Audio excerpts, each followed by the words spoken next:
I'm really hopeful. I think there is still sufficient time to reach a deal if we use the common ground that we have. And that common ground is that nobody wants to go over the fiscal cliff. Nobody wants the 98% of Americans who will see their taxes rise hugely, those people earning less than $250,000, and we can avoid that kind of tax increase if we seek that common ground and come together around the concept. In fact, the Senate bill that was sent to the House some time ago, all the House has to do is come back to Washington, as we are doing today, and vote on that bill. It can be done by a bipartisan majority. Well, look, well, that's the big question. Can it? You know, we keep talking about these meetings between Obama and Boehner, one of which hasn't happened in a few days. But it really isn't a deal between Obama and Boehner, because those two guys say what they want, and then Boehner goes back to his caucus and can't get a deal. That's why a bipartisan majority is absolutely necessary. If that Senate bill is brought to a vote on the House floor, it will be passed by a majority of Democrats and some Republicans. But the Speaker wasted last week on a bill that had no prospect of success, in fact, never even was brought to a vote. And now we're down to the last few days. The deal to extend these tax cuts on everyone's first $250,000 of income. Remember, it benefits people who earn more than $250,000 because it extends tax cuts on their first $250,000. So somebody earning $300,000 or $350,000 in Connecticut Senator, will benefit from it.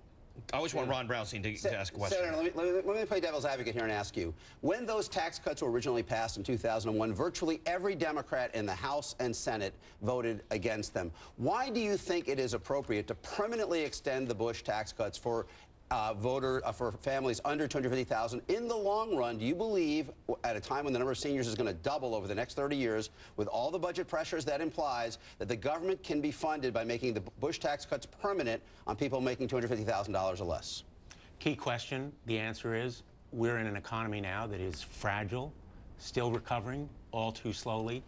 These tax cuts must be extended for the middle class. We need to protect the middle class from that huge permanently? Would you permanently tax extend increase. them? I would extend them permanently because I think that they will, in effect, restore the Clinton tax levels. And only that for people at the was top. a period that was good for the economy. Only for the top. I mean, it would restore the Clinton tax levels only at the top, right? I mean, you're making permanent the Bush tax cuts that virtually all Democrats opposed in the first place. And there are other ways that we need to explore that would involve raising revenue, which I think is the other part of your question. Yeah. Closing those loopholes, for example, the tax breaks for companies that send jobs overseas, closing some of the other tax breaks and credits is, again, common ground that we need to explore in the longer run. But right now, what needs to happen is to extend those tax cuts for households earning less than $250,000 a year, or to put it more accurately, to extend those tax cuts on the first $250,000 that everybody makes. So if I could, Ron, I'm clear, the president still has a deal sitting out there that he's offered that would extend the tax rates for anyone making under $400 and make some adjustments to Social Security. Backed away from that, but yes. Right. Well, I'm wondering if the senator is backing away from that as well right now. Are you and the Democrats in the Senate suggesting that is not something you're interested in? You're only interested in the bill you've already passed in the Senate that extends tax rates for those under $250,000?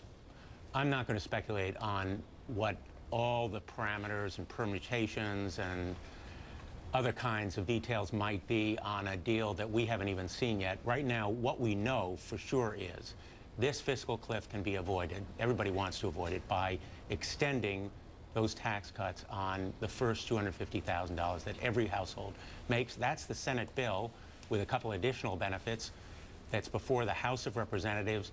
John Boehner should bring it to the floor for a vote. Senator Blumenthal, good to see you. Thank you very much for being with us. Senator Richard Blumenthal of Connecticut.